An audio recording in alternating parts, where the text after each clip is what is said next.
الحمد لله نحمده ونستعينه ونستغفره ونؤمن به ونتوكل عليه ونعوذ بالله من شرور انفسنا وسيئات اعمالنا من يهده الله فلا مضل له ومن يضلل فلا هادي له ونشهد ان لا اله الا الله وحده لا شريك له ونشهد ان محمدا عبده ورسوله اما بعد ارسل رسوله بالهدى ودين الحق ليظهره على الدين كله ولو كره المشركون اللهم صل على محمد وعلى ال محمد كما صليت على ابراهيم وعلى ال ابراهيم انك حميد مجيد اللهم بارك على محمد وعلى ال محمد كما باركت على ابراهيم وعلى ال ابراهيم انك حميد مجيد فقد قال الله تعالى في محكم تنزيله العظيم القرآن المجيد أعوذ بالله من الشيطان الرجيم بسم الله الرحمن الرحيم يا أيها الناس اتقوا ربكم الذي خلقكم من نفس واحدة وخلق منها زوجها وبث منهما رجالا كثيرا ونساء واتقوا الله الذي تساءلون به والأرحام إن الله كان عليكم رقيبا يا أيها الذين آمنوا اتقوا الله حق تقاته ولا تموتن إلا وأنتم مسلمون ويا أيها الذين آمنوا اتقوا الله وقولوا قولا سديدا يصلح لكم أعمالكم ويغفر لكم ذنوبكم ومن يطع الله ورسوله فقد فاز فوزا عظيما கண்ணியத்திற்கும் பெருமதிப்பிற்கும் உரிய எல்லாம் வல்ல ஏக அல்லாஹ்வின் நல்லடியார்களே, அல்லாஹ்வுடைய மகத்தான கருணையினால் சத்திய மார்க்கமாம் இஸ்லாத்தை அதன் அசல் வடிவில் அறிந்து நடைமுறைப்படுத்துவதற்காக இந்த ஜும்மாவுடைய தினத்திலே நாம் எல்லாம் ஒன்று கொண்டிருக்கிறோம். அதுதான் அருளாளனும் நிகரே இல்லாத பேரன்புடையவருமாகிய அல்லாஹ்வுடைய சாந்தியும் கருணையும் நம் உயிரினும் உயர்வான உத்தம தூதர் நபிகள் நாயகம் முஹம்மது ஸல்லல்லாஹு அலைஹி வஸல்லம் அவர்கள் மீதும் சுவனவாதிகளாக அல்லாஹ்வுடைய தூதரால் அறிவிக்கப்பட்ட உத்தம சஹாபா பெருமக்கள் மீதும் அவர்களை போன்று அல்லாஹ்வுடைய திருப்தியை மட்டுமே மையமாக கொண்டு அல்லாஹ்வுடைய மற்றும் இறைத்தூதருடைய வழிகாட்டு நெறிமுறைகளை இந்த உலகத்திலேயே திறம்பட செய்து தங்களை சொர்க்கவாதிகளாக நிலைநிறுத்திக் கொண்ட அத்தகைய சஹாபாக்களுடைய முன்னுதாரணத்தை கொண்டு நாமும் அது போன்ற சுவனத்தை ஆதாரபூர்வமான ஹதீஸ்களை கொண்டும் அல்லாஹ்வுடைய திருவேத வசனங்களை கொண்டும் அதை அடைய முயற்சிப்போம். வல்ல ரஹ்மான் அதற்கான வாய்ப்பையும் வசதியையும் நம் அனைவருக்கும் தந்து சொர்க்கத்தில் ஒன்று கூடக்கூடிய வாய்ப்பை நம் அனைவருக்கும் தந்தொருள் புரிவானாக. என் அன்பு குறித்தான அருமை சகோதர சகோதரிகளே, இஸ்லாமிய மார்க்கத்தை பொறுத்தவரைக்கும் அது வணக்க வழிபாடுகளின் மூலமாக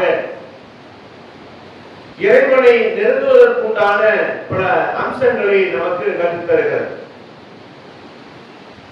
அல்லாஹ்வுடைய புறத்திலே ஒரு மனிதன் வேறு எந்த அமல்களை கொண்டும் நெருங்குவதை விட்டும் அவனுக்கு நாம் செலுத்தக்கூடிய வணக்க வழிபாடுகள் என்கிற ஒன்று அல்லாஹ்வுடைய விருப்பத்துக்குரிய அடியார்களாக நம்மை மாற்றம் செய்வதற்கு போதுமானவையாக இருக்கின்றன.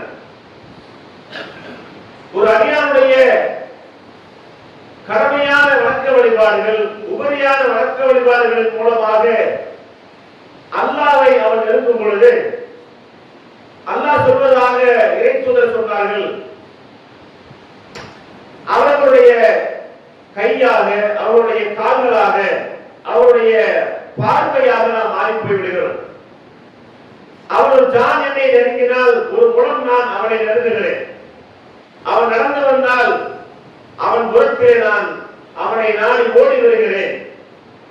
அவன் எதையெல்லாம் என்னிடத்தில் கேட்கிறானோ அதை நான் தந்து விடுகிறேன். இவர்கள் என்னுடைய அடியார்கள், என்னுடைய விருப்பத்திற்குரிய அடியார்கள். சுருக்கமாக சொல்வது என்று சொன்னால் இறைநேசர்கள் என்று சொல்லப்படக்கூடிய அவுலியாக்கள் இவர்கள் என்று அல்லாஹ் சொல்கிறான். அவரிடத்தில் நீங்கள் உங்களுடைய வார்த்தைகளை கொண்டும் அணுகுமுறைகளை கொண்டும் அவர்களுக்கு சிரமத்தை நீங்கள் ஏற்படுத்தி விடாதீர்கள். ஏனென்றால் என் இறைநேசர்களிடத்திலே யார் சிரமத்தை ஏற்படுத்துகிறார்களோ அவர்களோடு நான் போரிடுகிறேன் என்று அல்லாஹ் சொல்வதாக இறைத்தூதர் நபிகள் நாயகம் ஸல்லல்லாஹு அலைஹி வஸல்லம் அவர்கள் சொல்லியிருக்கிறார்கள். ஆக வணக்க வழிபாடுகள் என்கிற ஒன்று மற்ற எல்லா அமல்களையும் விட அல்லாஹ்விடத்திலே நம்மை நெருக்கி வைக்கும், நம்மை விரும்புவதற்குண்டான ஒரு அம்சமாக அல்லாஹ்விடத்தில் இருக்கிறது என்கிற ஒன்றை இது இஸ்லாமிய சமூகம் தன்னிடத்திலே எவ்வளவு சதவீதத்தின் அடிப்படையில் அதை மிக முக்கியமான ஒன்றாக கருதுகிறது என்றால், பெரும்பாலான மக்கள் அந்த விஷயத்தின் பக்கம் கவனம் செலுத்தாமல் மிக அரசியல்வாதிகளாக இருப்பதை பார்த்தோம். மற்ற எல்லா நிலைகளிலும் தன்னை முன்னிறுத்தி தன்னுடைய அமல்கள், தன்னுடைய செயல்கள், தன்னுடைய தர்மம், தன்னுடைய அனைத்தும் முன்மொழிந்து பேசப்பட வேண்டும் என்று விரும்பக்கூடிய நாம், பலரால் பரப்பப்பட்டு பார்க்கப்பட வேண்டும் என்று விரும்பக்கூடிய நாம், இந்த உலகத்தில் பல பேருக்கும் அறிமுகமாகி நம்முடைய புகழ் கரணையென்றும் பாடப்பட வேண்டும் என்று நிலைநிற்கக்கூடிய நாம், அல்லாஹ்விடத்தில் என்னுடைய ஸ்டேட்டஸ், அவனிடத்தில் என்னுடைய நெருக்கம், அவன் என்னை பாராட்டக்கூடிய அளவில் நான் எதை செய்தேன் என்பதிலே மிக மிக அரசியலான ஒரு போக்கை இந்த சமூகத்தில் பார்க்கிறோம். அதனால்தான் அல்லாஹ் விரும்பக்கூடிய அடியார்களாக நாம் வாழ்வது இல்லை. அவனை விரும்பக்கூடிய அடிப்படையில் நம்முடைய செயல்பாடுகளை அமைப்பதும் இல்லை. அதனால்தான் அரசியல் போக்கு நம்முடைய வாழ்க்கையினுடைய 90% ஆக்கிரமித்து இருக்கிறது.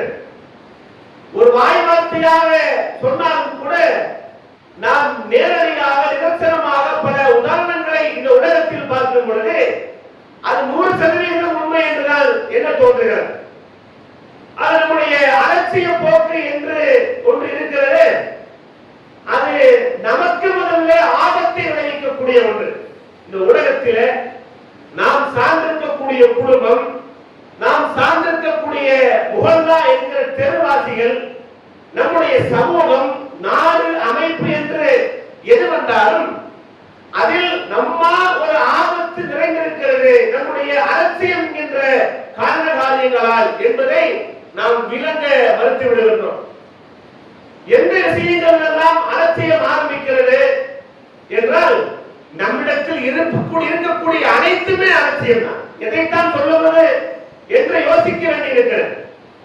நம்முடைய பேச்சு, நம்முடைய நடைமுறை, நம்முடைய சம்பாத்தியம், நம்முடைய உறவு முறைகளை பேணுவது, நம்முடைய தாயந்தரை மதித்து அவர்களுக்கு உண்டான கடமைகளை செய்வது, மனைவியை நேசிப்பது, அவர்களுக்கு சரியாக நடப்பது, நீரத்தோடு நடப்பது, அல்லாஹ்வுடைய திருத்தூதர் சொன்னதை போன்று அல்லாஹ் உங்களுக்கு அளித்திருப்பவற்றிலே அமானிதமாக பேணி பாதுகாக்கக்கூடிய ஒரு கருவூலமாக, பொக்கிஷமாக உங்களுக்கு வழங்கப்பட்டிருக்கக்கூடிய மனைவிகளிடத்திலே நாம் நடந்து கொள்வது, நம்மால் பிறக்கப்பட்ட, நம்மால் பிறப்பிக்கப்பட்ட, நமக்கு உருவான சந்ததிகளிடத்திலே, வாரிசுகளிடத்திலே நம்முடைய அணுகுமுறை, இரத்த சொந்தங்களிடத்திலே உண்டான அணுகுமுறை ஆகிய எந்த விஷயத்தை சொல்லி நாம் இதில் அலட்சியமாக இல்லை என்று சொல்வது.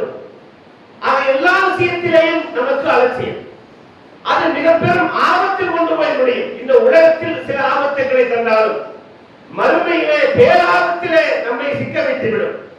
நாம் நீதி இல்லாதவர்களாக, பேச்சிலே பொறுப்பில்லாதவர்களாக, நடவடிக்கைகளிலே மாற்றம் சொன்ன அடிப்படையில் நடக்காதவர்களாக நம்மை உருவாக்கிக் கொள்ளும் பொழுது இந்த உலகத்தில் நமக்கான அங்கீகாரம் இல்லாமல் போய்விடுகிறது.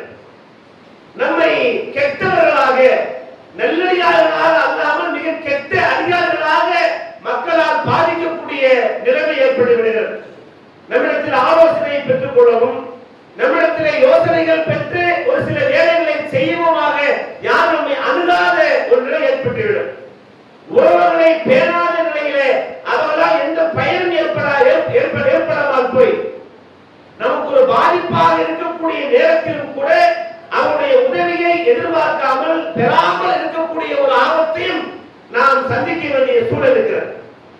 இதுவெல்லாம் தாண்டி நம்முடைய ஒழுக்கம் என்கிற ஒன்றுக்கு வேற்று வைக்கக்கூடிய ஒரு அம்சமாக மார்க்க கடமைகள் அல்லாஹ்வுடைய இறை தூதருடைய அந்த அறிவுரைகளின் பக்கம் கவனம் செலுத்தாமல் அலட்சியத்தோடு நாம் நம்முடைய வாழ்வை கழிக்கிறோம் என்று சொன்னால், ஒன்று இந்த உலகத்திலே வெகு சீக்கிரம் மரணம் என்கிற ஒரு ஆபத்து வர இருக்கிறது. அந்த மரணம் என்கின்ற தற்காலிக ஆபத்திற்கு பிறகு நிரந்தரமான நரகம் என்கிற பேராபத்திலே இந்த அமல்கள் கொண்டு போய் நம்மை சேர்க்காமல் இருப்பதற்குண்டான ஆயத்தங்களை இந்த உலகத்திலேயே நம்முடைய நினைப்பு இருக்கக்கூடிய வரைக்கும், நாம் நம்முடைய ஞாபகம் இருக்கக்கூடிய வரைக்கும், நாம் சிந்தித்து சரியானதை செய்கிறோமா தவறானதை செய்கிறோமா என்கிற அறிவு நினைவு இருக்கக்கூடிய காலம் வரைக்கும் தப்பி போகக்கூடிய நிலை வருவதற்கு முன்னால் இதிலே அரசிய போக்கிலிருந்து நாம் விடுபட்டுக் கொள்ள வேண்டும் என்கிற சிந்தனை நமக்கு அவசியம். ஏனென்றால் அல்லாஹ் மனிதர்களை படைத்து ஆதம் அலைஹிஸ்ஸலாத்து வஸலாம் அவருடைய முதுகண்டத்திலே இருந்து அவர்களை உற்பத்தி செய்து அவன் வாக்குறுதி வாங்கி இருக்கின்றான், நான் தான் உங்களுடைய இறைவன், இந்த உலகத்திலே என்னை மட்டும்தான் நீங்கள் வணங்க வேண்டும் என்கிற வாக்குறுதியின் அடிப்படையிலே அதை ஒப்புக்கொண்டுதான் இந்த உலகத்தில் நாம் வாழ்கிறோம். இன்றைக்கு அந்த வசனங்கள் சூரத்துல் அஅராஃபுடைய 170க்கும் மேற்பட்ட வசனங்களை படித்தால் அந்த சம்பவங்களை நாம் தெரிந்து கொள்ளலாம். அந்த வாக்குறுதியின் அடிப்படையிலே இந்த உலகத்தில் வாழ்கிறோம். எனக்கு இந்த வாக்கு வரவில்லை, இதை யாரும் எனக்கு கற்றுத்தரவில்லை, என்னிடத்தில் உபதேசம் செய்யக்கூடிய நபர்கள் வரவில்லை, அதனால் நான் இணைப்பிலே இருந்து விட்டேன் என்று யாரும் சாக்கு போக்கு சொல்லி தப்பித்து விட முடியாது. ஏனென்றால் நாம் முன்னரே அல்லாஹ்விடத்தில் ஒப்பந்தம் செய்துவிட்டு தான் இந்த உலகத்திலே வாழ வந்திருக்கின்றோம். இந்த உலகம் நம்முடைய தாயினுடைய அந்த தாயினுடைய கருவறையிலிருந்து வெளியேறிய பிறகு இந்த உலகம் நமக்கு தெரியும். ஆனால் நம்முடைய ஆன்மாவிற்கு அல்லாஹ்விடத்தில் வாங்கிய உறுதிமொழியை நாம் கொடுத்து வந்திருக்கக்கூடிய ஒன்று வரைக்கும் தெரியும்.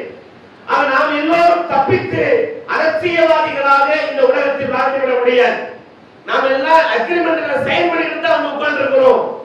ஆகவே அதற்கு பிறகு அல்லாஹ் சொல்கிறான், இந்த உலகத்தில் அநேகம் பேரை நரகத்திற்காக படைத்திருக்கின்றோம். அவர்களுக்கு நம்ம அக்ரிமெண்ட் போட்டோம், உன்னை மட்டும்தான் வணங்குவேன் என்று சொல்லி இருக்கிறோம், உனக்கு மாற்றாக எந்த ஒன்றையும் வணங்க மாட்டோம் என்று சொல்லித்தான் இங்க வந்திருக்கிறோம். அதற்கு பிறகு யாரும் இடத்திலே வரவில்லையே, உபதேசம் செய்யக்கூடியவர்கள் வரவில்லை என்று சாக்கு போக்குகள் சொல்லாமல் இருப்பதற்காக அல்லாஹ் நம்மிடத்திலே உறுதிமொழி வாங்கி இருக்கிறான். அதற்கு பிறகு சொல்கிறான், வலக்கத் தரக்னா லிஜஹன்னம கதீரன் மினல் ஜின்னி வல் இன்ஸ், இந்த உலகத்திலே மனிதர்களையும் ஜின்களையும் நான் அநேகம் பேரை நரகத்திற்காக படைத்திருக்கிறேன். அல்லாஹ் சொல்கிறான், அரசியமாக யாரும் இருந்துவிடக் கூடாது என்பதற்காக, இந்த உலகத்தில் பொதுமக்காக என்னுடைய வேலை உண்டு, என்னுடைய வீடு உண்டு, என்னுடைய தொழில் உண்டு என்று இருந்து விடாமல் இருப்பதற்காக அல்லாஹ் சொல்லுகிறான், இந்த உலகத்தில் அநேகம் பேர் நரகத்திற்கு போகக்கூடியவர்கள். ஆனா யாரும் தெரியாது, நமக்கு தெரியாது. அல்லாஹ் அதற்கான உதாரணத்தை சொல்லுகிறான். லஹும் குலூபுல்லாஹ், அவனுக்கு அறிவை தந்திருக்கிறோம், மூளையை கொடுத்திருக்கிறோம். அவனுக்கு இதயம் என்கிற மூளையை நாம் கொடுத்திருக்கிறோம். லஹும் குலூபுல்லாஹ் யஃகஹூன பிஹா, அதை கொண்டு அவன் செய்வதில்லை, நல் உணர்ச்சி பெறுவதில்லை. உள்ளத்தை கொண்டு ஆய்வு செய்து இந்த உலகத்தில் நமக்கான அறிவு கொடுக்கப்பட்டிருக்கிறது. எதை சாப்பிட வேண்டும், ஆறு மாடுகள் சாப்பிடுவதை சாப்பிடுவதா அல்லது நமக்கான உணவை நாம் தயாரித்து சாப்பிடுவதா என்று தெரியும். எங்க உட்கார்ந்து மலம் கழிப்பது, எங்க உட்கார்ந்து உணவு அருந்துவது என்று நமக்கு தெரியும். எதை செய்தால் லாபகரமான தொழிலாக நம்முடைய தொழிலை வளர்க்க முடியும், எதை செய்தால் அது நஷ்டமடையும் என்பதை தெரியாமல் யாரும் வர்த்தகம் செய்வது இல்லை, ஒரு தொழில் செய்வது இல்லை. அது அல்லாஹ் நாடு நஷ்டமடைந்தால், ஆனால் எடுக்கக்கூடிய முயற்சி பல கட்டங்களாக பல ஆலோசனைகளுக்கு மத்தியிலே பல லட்சங்களை செலவழித்து ஒரு கடை வைக்கிறோம்.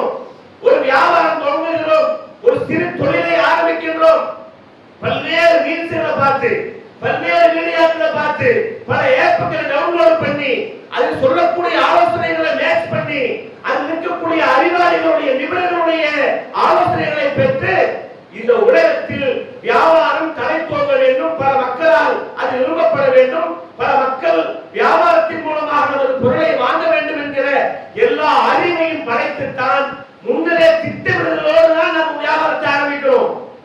இதுக்கெல்லாம் ஆவலா அலட்சியம் காட்டாம நம்முடைய பொருளாதாரம் நஷ்டமடைந்துவிடும், நம்முடைய உழைப்பு வீணாகிவிடும், நம்முடைய நேரம் வீணாகிவிடும், நம்முடைய குடும்பத்தாரத்திலே உறவுக்காரருக்கு மத்தியிலே நண்பருக்கு மத்தியிலே நாம் வீணாகிவிடக் கூடாது, அறிவில்லாமல் போய்விடக் கூடாது. இவர் மாதிரி இந்த உலகில் வாழ வேண்டும் என்று நம்மை குறித்து கை நீட்ட வேண்டும் என்பதற்கான உழைப்புகள் எவ்வளவு அவ்வளவு உழைப்பு செலுத்தும் விஷயத்திற்காக வேண்டி நாம் முன்னேற வேண்டும், நம்மை சார்ந்தவர்கள் முன்னேற வேண்டும் என்பதற்கான உழைப்பு இவ்வளவு இருக்கும் பொழுது, மறுமையில் அனைவராலும் கைவிடப்பட்டு தனியாக இருக்கும் பொழுது நமக்கான உதவிக்காக வேண்டி யார் வருவார்கள்? அந்த ஆபத்து நேரத்திலே ஆபத் பாண்டவனாக யார் வருவார்கள்? அல்லாஹ் ஒருவனை தவிர யாரும் வர முடியாது. அது அல்லாஹ் இந்த உலகத்தில் சொல்லுகிறார், உமக்கு அறிவை தந்திருக்கின்றோம், லஹும் குலூபுல்லா யஃகஹூன பிஹா, அதை கொண்டு அறிவு வைக்க மாட்டீங்களா? லஹும் யுப்சிரூன பிஹா, லஹும் அகைனுல்லா யுப்சிரூன பிஹா, லஹும் ஆதானுல்லா யஸ்மஊன பிஹா. அல்லாஹ் மூன்றை சொல்லுகிறான், உள்ளத்தை சொல்லுகிறான், கண்களை சொல்லுகிறான். உனக்கு கண்களை கொடுத்திருக்கின்றோம் இல்லையா?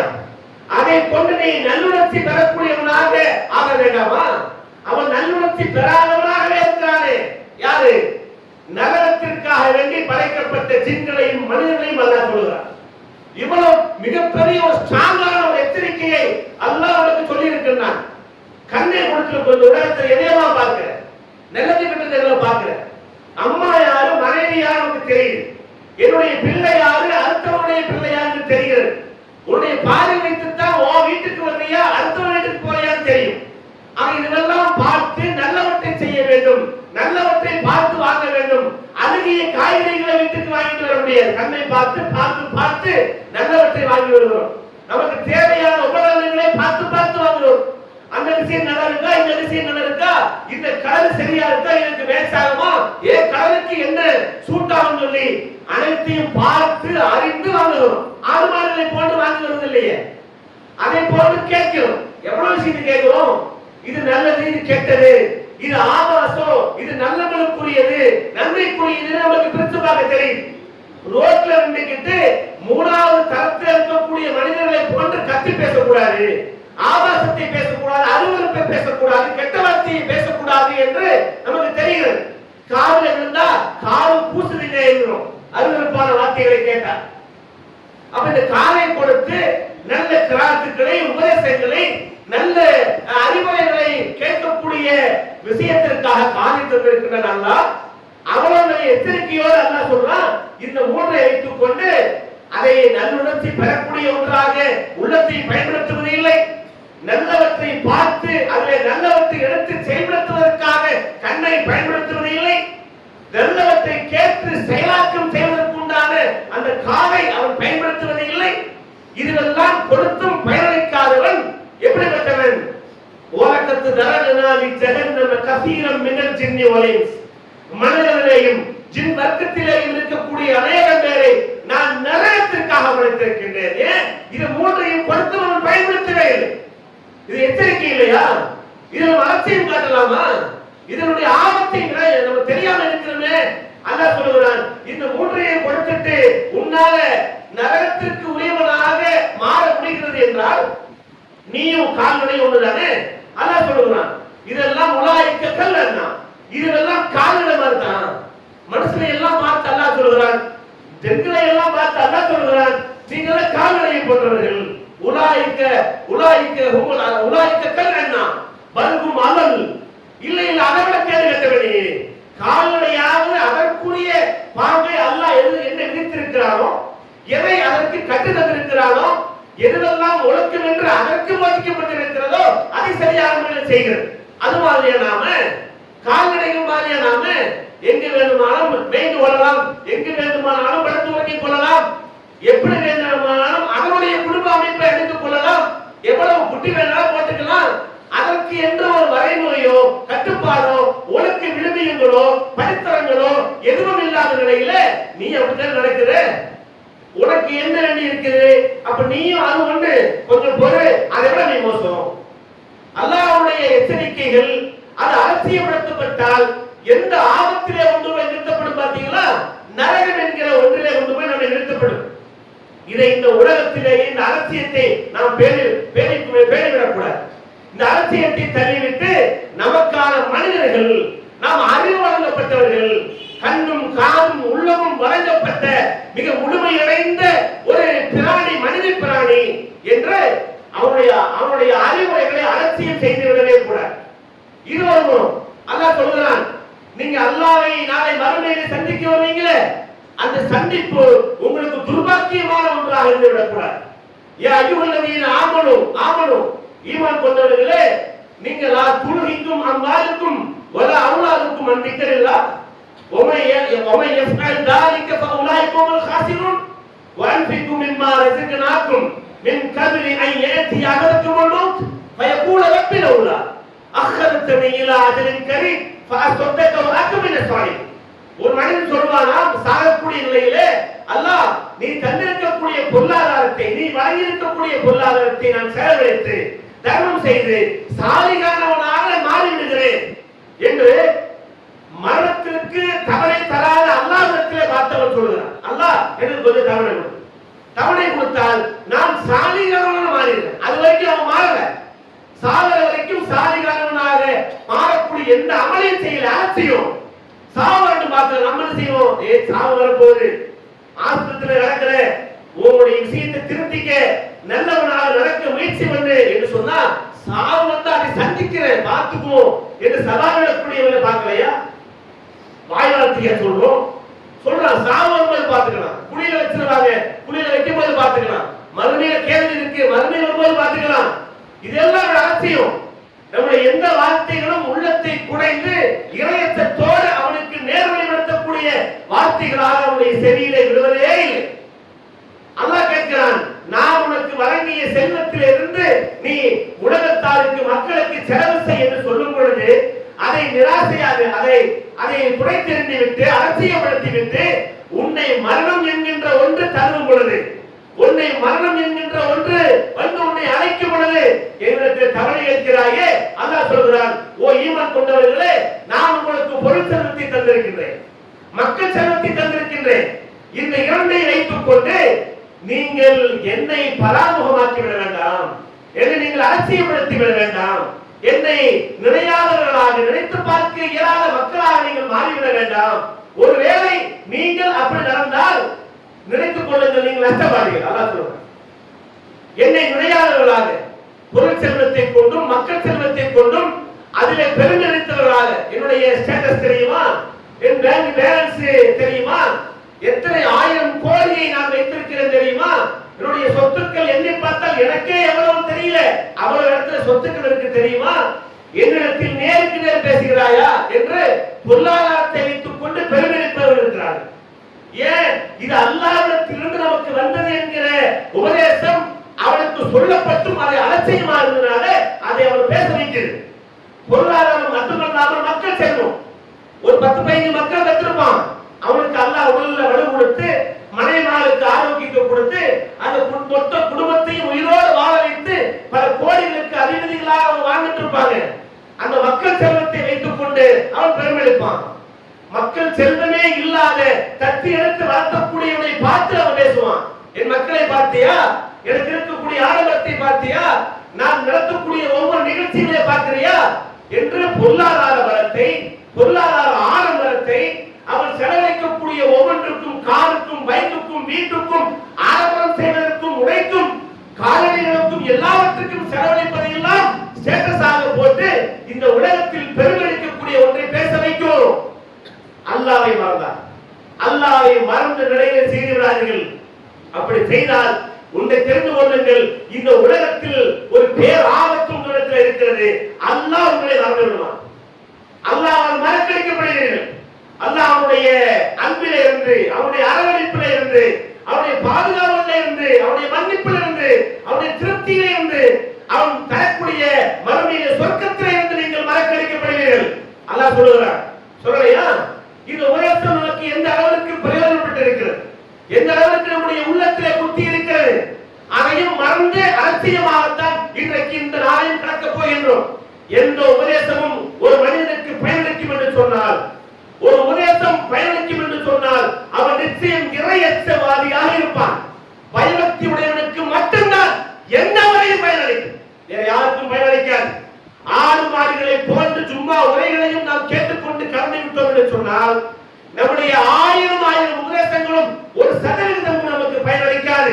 ஏன்? இதை கேட்டு இந்த உலகத்தில் இன்றைய நாளில் இருந்து இதை பின்பற்றுவேன் என்கிற எண்ணத்தோடு சென்றால் அல்லாஹ்வுடைய உதவி இருக்கும். இதுவும் ஒரு பயன் தானே, இதுவும் ஒரு உபதேசம் தானே. இதையும் கேட்டு போயிடும்னா எந்த காலத்திலேயும் நாம் நேர்வழிக்கும் தானே ஒரு வழி அல்லாஹ் திறந்து விடவே மாட்டான். அல்லாஹ் சொல்லிட்டான், இன்ஹுவ இல்லா திக்ருல் லில் ஆலமீன். இந்த உலகத்தில் வாழக்கூடிய எல்லோருக்கும் இந்த திருமறை குர்ஆன் ஒரு அறிவுரை சொன்னானே, எல்லோருக்கும் பயனளிச்சா? எல்லோருக்கும் அந்த திருமறை குர்ஆன் பயனளிக்கக்கூடிய ஒரு அருள்கொடை என்பது சந்தேகம் இருக்கிறதா? நமக்கு இல்லை. ஆனால் இன்றைக்கு முஸ்லிம்களும் ஏற்றுக்கொண்டிருக்கிறார்கள். முஸ்லிம்களை எத்தனை பேர் பின்பற்றுகிறோம்? அந்த அருள்கொடையை நம்முடைய வாழ்விலே பின்பற்றக்கூடிய மக்கள் எத்தனை பேர்? அல்லாஹ்வுடைய வார்த்தை பொய்யா, நம்முடைய நடத்தை பொய்யா? அல்லாஹ் ஒருவரும் உண்மையை பேசக்கூடியவன் தான், பொய் சொல்ல மாட்டான். அவருடைய வாக்குறுதி உண்மையானது, அவன் வாக்குறுதிக்கு மாற்றமானவன் இல்லை. அப்படி என்றால் நாம் அயோக்கியர்கள், நாம் திருமறையை புறக்கணித்து வாழ்கிறோம், அலட்சியப்படுத்தி வாழ்கிறோம். இப்படிப்பட்ட புறக்கணிப்பு எப்படி எல்லாம் இருக்கிறது தெரியுமா? நம்முடைய வீட்டிலே வளர்க்கப்படக்கூடிய குழந்தை ஊட்டிகள் கொண்டிருக்கிறது. நம்முடைய குழந்தைய வளர்க்கிறோம், பெண் குழந்தை ஆண் குழந்தைய வளர்க்கிறோம். உதாரணத்துக்கு சொல்லுவாங்க, ஆண் பிள்ளைகளிடத்துல காசை கொடுத்து வளர்க்காத, பெண் பிள்ளைகளிடத்துல பாசத்தை கொடுத்து வளர்க்கிறாத சாதாரணமா சொல்லுவாங்க. பல அறிஞர்களிடத்துல இந்த கருத்து ஏற்புடையதாக இருந்தா ஏற்புடையதாக தான் இருக்கு. மார்க்கும் இருக்கா? இல்ல, மார்க்கும் இறைவனுக்கு பேசியிருக்கு. நம்முடைய குழந்தைகளை வளர்த்து அவர்களை முறையான 10 வயதில் அடைந்து அவருக்கு திருமணத்தை ஒரு மனிதன் முடித்துக் கொடுத்தால், அவர் 2 குழந்தைகளை பெண் மக்களை வளர்த்து வாலிபமாக்கி ஒழுக்கத்தை கற்றுக் கொடுத்து நீதமான முறையில் திருமணத்தை நடத்தி வைத்துக் கொடுத்தால், அவன் இறைமைக்காரனாக இருந்தால் அவனுக்கு சொர்க்கத்தை இந்த மார்க்கம் பரிந்துரை செய்கிறது. இதை படிக்கவில்லையா? நாம இந்த போதனை நம்முடைய உள்ளத்திலே இல்லையா? இருக்கிறது. இந்த குழந்தையை வளர்ப்பதில் நாம் காட்டக்கூடிய அலட்சியம் இன்றைக்கு அவருடைய கற்பை இழந்து நடுத்தரவில் 4 பேர் பேசக்கூடிய அளவில் இருக்கிறது இல்லையா? இன்றைக்கு கோவையிலும் சென்னையிலுமாக எவ்வளவு சம்பவங்களை கேள்விப்படுகிறோம்.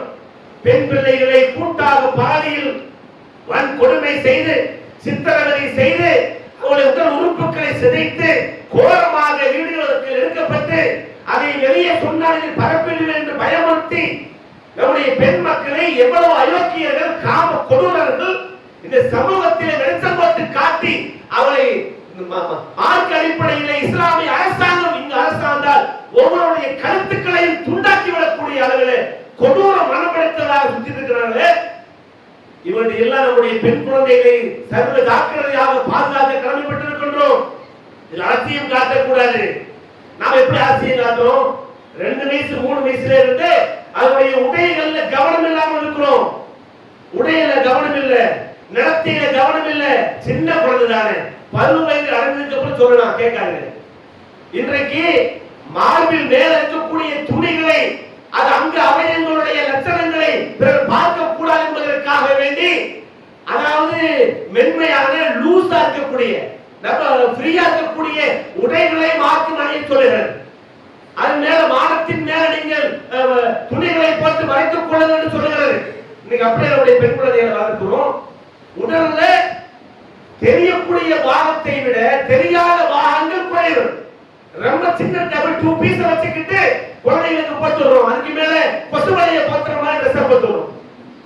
இது உலகத்திற்கு உண்டான வாழ்வுக்கு உண்டான நம்ம அத்திவாரமா? அவன் நலவாழ்வுக்கு உண்டான ஒரு ரோலை சரியான ஒரு பாதை அமைத்து கொடுக்கிறோமா? இல்ல, நாம் தான் அவர்கள் வழிகடுவதிலே முதல் ஆசனாக இருக்கும். நம்முடைய வளர்ப்பும் நம்முடைய கண்டிப்பும் பெண் மக்களிடத்திலேயும் ஆண் மக்களிடத்திலேயும் சிறு வயது முதலே மிக சரியானதாக இல்லாவிட்டால் நாம் ஒரு ஆபத்தை நோக்கி நகர்ந்து கொண்டிருக்கிறோம். நம்முடைய குடும்பத்துடைய மானம், அவருடைய மரியாதை, கௌரவம், இமேஜ் என்று சொல்லுவோமே, இதுவெல்லாம் ஒரு நாள் இல்லை ஒரு நாள் இவர்களால் கப்பலேற்றப்படும், பந்தி சிரிக்க வைக்கப்படும் என்று ஒவ்வொரு நாளும் அநாகரிகமாக அரைகுறை நிர்வாக உடைகளோடு நம்முடைய குழந்தைகள் ஒருபோதும் வெளியனுப்பினார்கள். வீட்டுக்குள்ள மகரமான அடிப்படையிலே மிக சரியாக உடைகளை தற்காத்துக் கொள்ளுங்க. அந்த சின்ன குழந்தைகளுக்கு முன்னால நம்முடைய உடையை கூட மறைத்துத்தான் மாற்ற வேண்டும்.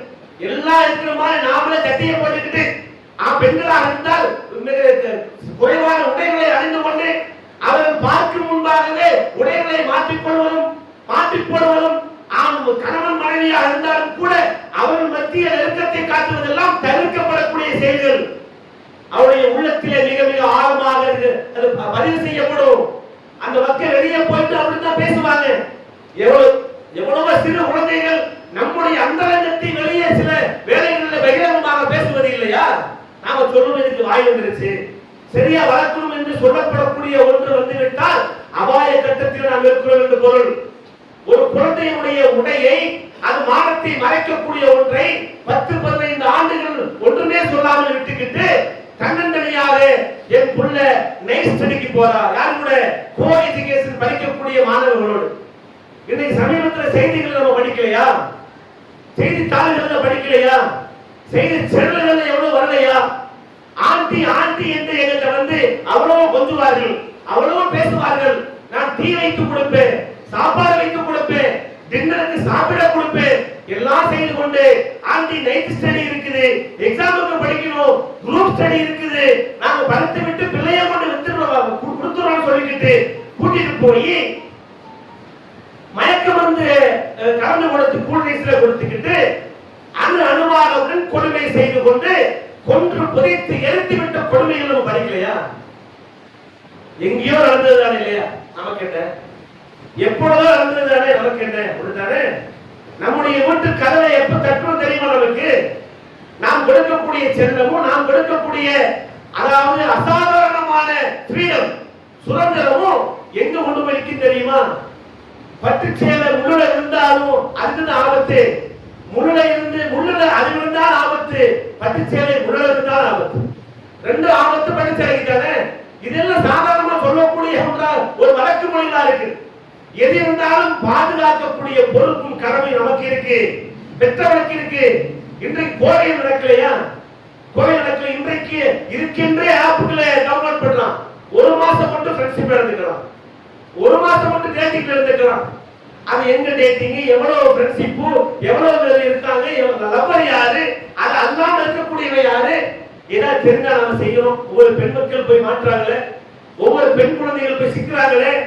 இஸ்லாமிய சமூகத்திலே இருந்து போகவே இல்லைன்னு சொல்ல முடியுமா? பல செய்திகள் மறைக்கப்படுகிறது, பல செய்திகள் இனத்தறிப்பு செய்யப்படுகிறது, பல ஜமாத்துகள் ஸ்டேஷன்ல அமைக்கபிள் செட்டில்மெண்ட் நடக்குது. எவ்வளவு ஸ்டேஷன்ல இருந்து எவ்வளவு முகல்லா இருக்கக்கூடிய தலைவர்கள் அழைத்து பேசப்படுகிறார்கள் என்கிற பட்டியல் நமக்கு தெரியுமா? தெரியாது. அவ்வளவு இந்த சமூகத்தை பற்றி வெளியே சொன்னால் மானம் மரியாதை எல்லாம் கப்பலேறிவிடும் என்கின்ற அடிப்படையிலே இந்த சமூகத்தில் அவ்வளவு செய்திகள் இருக்கிறது. அதனால நாம் அல்லாஹ்வை சந்திக்க இருக்கோம்.